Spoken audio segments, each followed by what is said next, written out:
नेता। नगर निगम के चुनाव पास आने वाले थे। पूरे कानपुर शहर में टिकट को लेकर मारामारी शुरू थी, लेकिन सबसे ज्यादा चर्चा में वार्ड नंबर 40 की सीट थी। वो इसलिए क्योंकि इस बार वहां की सीट महिला के लिए आरक्षित थी। अब सवाल ये था कि चुनाव लड़ेगा कौन। इससे पहले ठाकुर साहब वहां से पार्षद थे और इस बार उन्होंने अपनी पत्नी सीमा ठाकुर को टिकट दिलवाई और ठाकुर साहब की शान के कारण सीमा जी ने 20,000 वोटों से चुनाव जीत लिया। अरे बधाई हो सीमा भाभी, अब तो आप वार्ड की पार्षद बन गई हैं। अब तो हमारे काम आप ही करवाएंगी। अरे ये तो सिर्फ नाम की पार्षद बनी है, वो तो महिला सीट आ गई, वरना पार्षद तो मुझे ही बनना था। अब भले ही चेहरा इसका होगा, लेकिन पावर तो मेरी ही होगी। अरे वाह भाई साहब, क्या दिमाग लगाया है आपने भी।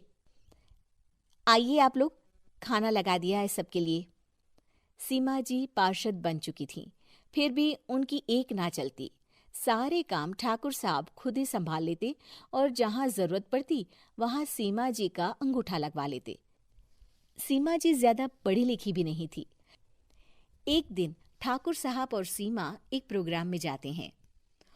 अरे ठाकुर साहब, आप आ गए। ओहो, पार्षद मैडम भी आ गई हैं। स्वागत है आप दोनों का।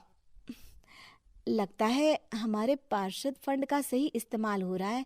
चलिए अब उद्घाटन करते हैं। ये लीजिए ठाकुर साहब कैची, आप ही सबसे पहले प्रवेश कीजिए। सब लोग आगे निकल जाते हैं और सीमा जी पार्षद होने के बावजूद भी पीछे खड़ी रह जाती हैं। वो देखती हैं कि वेलकम बोर्ड पर उनका नाम है, लेकिन महिला होने के कारण कोई उनका सम्मान नहीं कर रहा। अगले दिन एक आदमी उनके घर आता है। अरे ठाकुर साहब नमस्कार। कल ना हम नोटिस किए कि हमारा घर तो अवैध है और नगर निगम वाले उसे तोड़ने आ रहे हैं। अरे कुछ कीजिए ना ठाकुर साहब। देखो भाई, मैं तो ज्यादा कुछ कर नहीं सकता, पर अगर तुम सबकी जेब गर्म कर दो तो कुछ हो सकता है। कुल मिलाकर 4 लाख लगेंगे। अरे 4 लाख ठाकुर साहब? अरे भाई, मैं अपने लिए नहीं मांग रहा हूँ।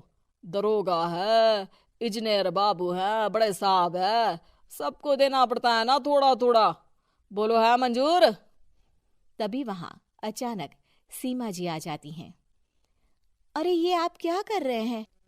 पहले इन्हीं लोगों से तो आपने वोट मांगे, अब इनसे ही पैसे ले रहे हो। अरे चुप रहो तुम। तुम्हारा काम है सिर्फ अंगूठा लगाना, तुम वही किया करो। मुझे दूसरे काम तुम मत सिखाओ, समझी? और तुम ना जाओ, अब पैसे लेकर आओ, वरना जेसीबी किसी भी वक्त आती होगी। सब कुछ ऐसे ही चलते रहता है। एक दिन सीमा जी और ठाकुर साहब को एक लोकल मीटिंग में बुलाया जाता है। वहां पर कई और अधिकारी लोग भी मौजूद रहते हैं। अब मैं चाहूंगा कि ठाकुर साहब हमारे बीच 2 शब्द कहें।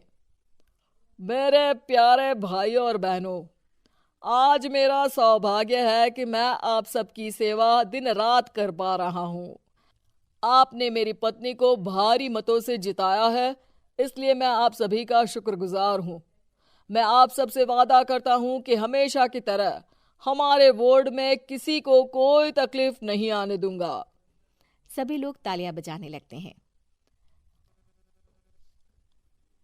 अब मैं माननीय पार्षद मैडम को स्टेज पे बुलाना चाहूंगा। अपने नाम को बुलाया सुनकर सीमा जी एकदम चौंक जाती है। उन्हें बिल्कुल उम्मीद नहीं थी कि इतनी बड़ी जगह उन्हें मंच पर बुलाया जाएगा। जैसे तैसे वो मंच पर चढ़ती हैं।